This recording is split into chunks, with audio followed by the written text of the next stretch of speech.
9-бөлім. Ауырып қалған Рара. Қайырлы күн, анашым, мен келдім. Қайырлы күн. Бисмиллах. Балмұздақ сатып алдың ба?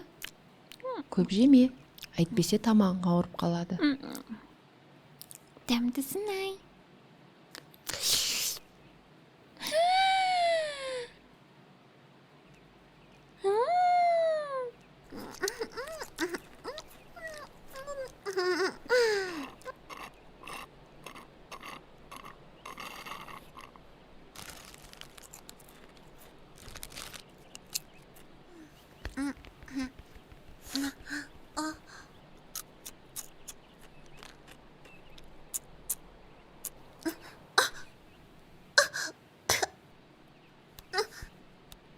Ассалаумалейкум.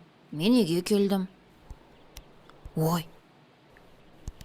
Мынау не?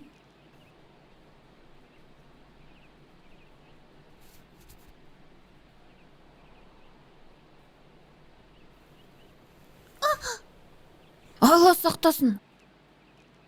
Ра, бұл сенсің бе?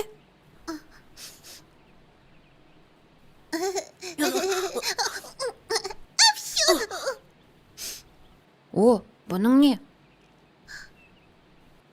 Түшкіргенде «Альхамдулиллах» деп айту керек. Сонда соған «Ярхамукаллах» деп жауап қайтарады. Мен бұны жай ғана түшкіру деп ойладым. Түшкіргенде мәдениетті түшкіру керек. Алла сақтасын. Анашым! О, Аллам, сенің қызуың көтеріліп тұр ғой, қызым. Иә. Балмұздақ көп жегеннен тұмауратып, мұрның да қызарып кетіпті. Ауырып қалыпсың, күнім. О, Алла, маған қызу керек емес. Мен төсек тартып жатуымды қаламаймын. Тш! Олай айтуға болмайды. Егер қызуың көтерілсе, демек Алла сені жақсы көреді. Жақсы көреді? Дене қызуы да күнәларды жуып шаяды. Сондай хадис те бар. Ауру сырқауды ұрсуға да болмайды. Сен анашымды тыңдамай қателік жасағансың ғой. Алла саған сырқатты қателігіңді түсіну үшін жіберді.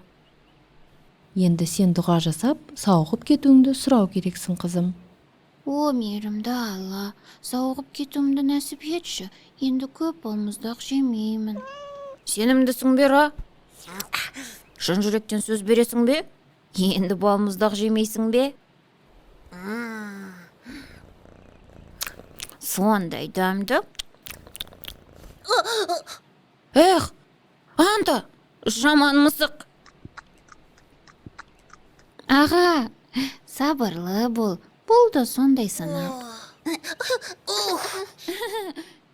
Ауырған кезде шағымдану еш пайда әкелмейді. Алла тағалаға дұға жасап, одан шипа тілеген абзал.